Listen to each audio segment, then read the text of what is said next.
Hello mga katropa! Isa na namang kwento ang ibabahagi ko sa inyo. Ang kwento na ito ay tungkol sa dalawang magkaklase noon na nagkita sila sa palengke. Kaya naman, mga katropa, samahan niyo akong panoorin ito. At ano kaya ang magiging reaksyon sa kanilang pagkikita? Pero bago ang lahat, kung nagustuhan mo ang kwento na ito, huwag mong kalimutang i-like, mag-comment, or mag-subscribe sa hindi pa nakapag-subscribe para lagi kayong updated sa mga bagong videos natin.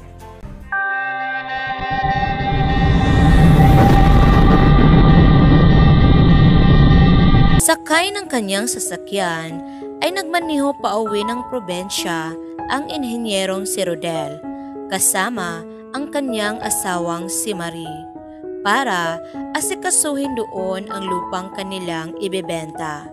Pupuntahan nila ang kaibigang si Oscar sapagkat may nais daw bumili ng naiwan nilang ari-arian sa lugar. Matagal na kasing walang nakatira sa dati nilang bahay at napagpasyahan ni Rodel ng kanyang mga kapatid na ibenta na lamang ito at kanilang paghatian. Hindi na makapaghintay na makauwi itong si Rodel. Mag-iisang dekada na rin kasi simula noong huli siyang makauwi sa probinsya. Nasasabik siyang ikwento at ipakita sa kanyang asawa ang lugar kung saan siya lumaki. Ipapakilala rin kita sa mga kamag-anak namin doon. Gusto ko rin sanang puntahan ang ilan naming kaibigan para naman magkamustahan kami. Pero sigurado akong magugulat sila sa katayuan ng buhay ko. Ibang-iba na kasi ang buhay ko ngayon kaysa noong mga bata pa kami. Kaya pinilit ko talagang makapagtapos ng may karangalan para makapag-aral ng kolehiyo sa Maynila. Kwento ng Ginoo sa kanyang misis. Ibig mong sabihin ay nakapagtapos ka ng may unang karangalan sa inyong klase? Napakagaling naman pala ng asawa ko, sambit naman ni Marie. Hindi, lagi lang akong pangalawa. May isa akong kaklase na kahit anong gawin ko ay hindi ko matalo-talo. Lagi na lang siyang nangunguna sa klase. Nakakainis nga hindi ko na makakalimutan ang pangalan niya. Kumusta na kaya siya ngayon? Yung si Lito Ramos. Ano na kaya ang buhay niya ngayon? Pahayag muli ni Rodel. Hayaan mo na yung Lito Ramos na yan. Ang mahalaga ay maganda na ang buhay mo ngayon. Isa kang magaling na inhinyero. May sariling bahay at kotse at may magandang asawa. Bero pa ng misis nito. Habang papalapit na destinasyon ay naisipan ni Rodel na dumaan muna ng palengke. Pumili muna tayo ng mga pwede nating iluto sa bahay nila Oscar. Pakitaan mo sila ng husay mo sa pagluluto, mahal. Bibili rin ako ng iba pang maihahain natin doon para hindi naman nakakahiya. Saad ni Rodel sa kanyang misis. Habang nag-iikot sa palengke ay nakita ni Rodel ang isang pamilyar na mukha. Walang iba kung hindi ang dating katunggalis sa unang karangalan sa paaralan na si Lito Ramos. Nagtitinda ito ngayon ng mga karning baboy at baka.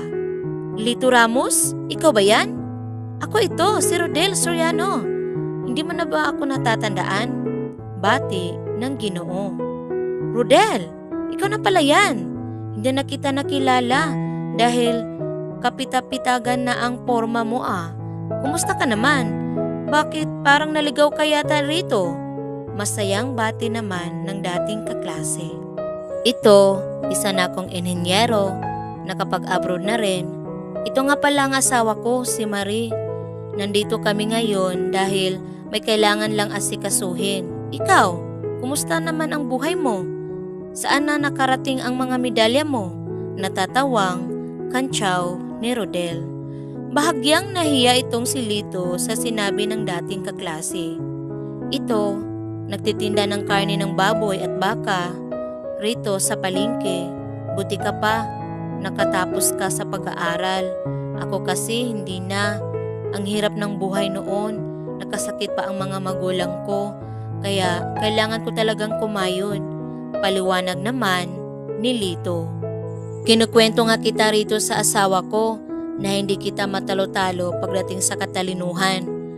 Pero akalain mo nga naman, wala pa talaga sa dami ng medalya ang magiging kapalaran mo sa hinaharap.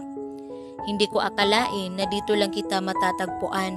Ang dati naming first honor ay nagsisibak na lang ng mga karni ng baboy at baka. Ngayon ko lang nalaman na kailangan pala na first honor ka para lang makapaghiwa ka ng karne. Walang tigil sa pangangantyaw ang Ginoo. Napayuko lamang si Lito. Biglang naging maliit ang kanyang tingin sa sarili. O siya pare, kailangan na naming umalis. Saka baka mamaya ay matatalamsikan pa ng dugo itong mamahaling kong polo. Maiwan na kita riyan at maghiwa ka na muli ng paninda mo. Wika ni Rodel habang pinipigilan ang kanyang tawa. Hindi pa man nakakalayo ng pwesto sa palengke ni Lito ay walang habas ang pagtawa ni Rodel habang nakipag-usap sa kanyang asawa. Ayos lang pala na hindi ko siya maungusan kasi baka kung ako ang nagkamit ng unang karangalan ay baka tendero lang ako ng karne dito sa palengke. Natatawa ako dahil hindi ko akalain na ganyan lang pala ang kahinatnan ng buhay niya. Magkaiba sa nangyari sa akin. Talagang hindi mo akalain ang buhay ano? Mabuti na lang ay pinilit kong magtapos ng pag-aaral ng kolehiyo sa Maynila. Pagmamalaki pa ni Rodel. Tumuloy na ang mag-asawa sa pagpunta sa bahay ni Oscar. Malugod naman silang pinatuloy ng kaibigan. Nako, nag-abala pa kayo. Kami na lang ang magluluto nito para hindi na kayo maabala pa. Wika ni Oscar sa mag-asawa. Talagang pinaghandaan ng misis ko ang pagluluto ng pagkain natin. Saad naman ni Rodel. O siya, tatawagin ko na lang ang kumari nyo nang tulungan itong si Marie sa pagluluto sa kusina. Dagdag pa ng Ginoo. Habang nagluluto ang mga ginang sa kusina, ay pinag-usapan na ng dalawang Ginoo ang ibinibentang lupa. Mamayang hapon na tayo pupunta doon sa gustong bumili ng lupa mo.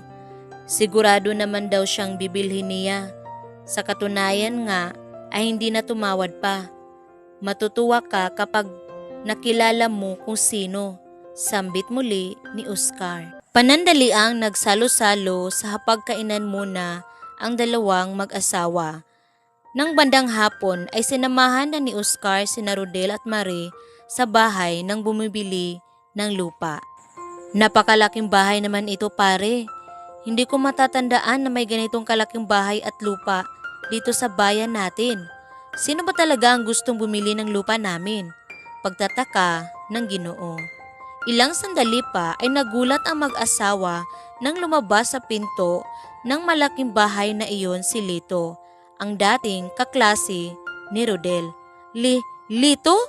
Huwag mong sabihin sa akin na ikaw ang may-ari ng napakalaking bahay na ito? Gulat na wika ni Rodel. Ako nga ang may-ari ng bahay na ito. Huwag mo ring sabihin sa akin na ikaw ang may-ari ng bibilhin kong lupa? Tanong naman ni Lito. Sabi ko na nga at magkakagulatan kayo . Alam ko kasing dati kayong magkaklase. Alam mo kasi Rodel, itong si Lito ay ubod ng yaman nitong taong ito.